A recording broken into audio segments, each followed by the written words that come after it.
ইফতারের স্পেশাল হচ্ছে আলুর চপ। প্রতিদিন আলু চপ না হলে কিন্তু ভালো লাগে না। তো আজকে আপনাদের সাথে শেয়ার করব আলু সিদ্ধ ছাড়াই কিভাবে খুব সহজে মচমচে আলুর চপ তৈরি করবেন, সেই সহজ সিম্পল রেসিপি।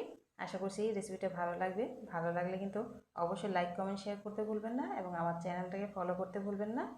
তো প্রথম আমি ব্যাটারটা তৈরি করে নিচ্ছি। এখানে দিয়ে দিচ্ছি 2 চামচ পরিমাণ বেসন। বেসনের সাথে চাইলে আপনি কর্নফ্লাওয়ার বা চালের গুঁড়ো মিক্স করতে পারেন, এতে করে অনেকটা মচমচে হবে। আর আমার এখানে বেসনের সাথে আগের থেকে চালের গুঁড়ো মিক্স করা ছিল, তাই আমি এক্সট্রা দিইনি।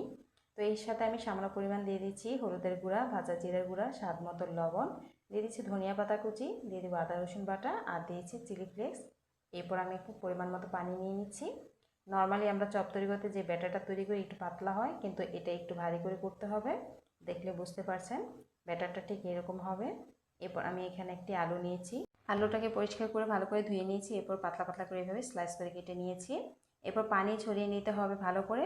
এরপর ব্যাটারের মধ্যে আলুর পিসগুলো আমি দিয়ে দিচ্ছি, দিয়ে এগুলোকে চুবিয়ে এইভাবে করে গরম তেলে ভেজে নিতে হবে।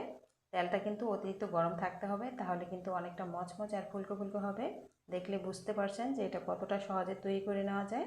আর প্রতিদিন কিন্তু ইফতারিতে আলু চপ না হলে ভালো লাগে না। তো চাইলে কিন্তু মাঝে মধ্যে আপনি এভাবে করে, সময় কম লাগে আর বানানোর প্রসেস সহজ, খেতেও কিন্তু অনেকটাই মজা হয়। চাইলে কিন্তু বিকেলের নাস্তা হিসাবে এটা তৈরি করতে পারেন খুব সহজে। তো কেমন লেগেছে আমার ঝটপট এই আলু চপের রেসিপি? ভালো লাগলে অবশ্যই কমেন্টসে জানিয়ে দেন, আর অবশ্যই বাসায় একবার হলে ট্রাই করে দেখতে পারেন। আর বানানোর প্রসেস যতটা সহজ, খেতে কিন্তু আরও বেশি মজার হয়। দেখুন আলু চপগুলো কিন্তু আমার হয়ে গেল, এখন আমি তুলে নিচ্ছি। এগুলো পাতলা পাতলা করে কেটে নেওয়া হয়েছে বলে এটা সিদ্ধ করতেও কিন্তু অনেকটাই সহজ হয়ে যায়। তো দেখুন মাশাআল্লাহ কত সুন্দর হয়েছে।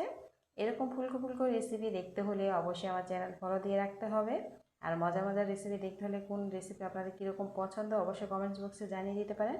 আমি চেষ্টা করবো আপনাদের পছন্দ অনুযায়ী রেসিপি শেয়ার করতে।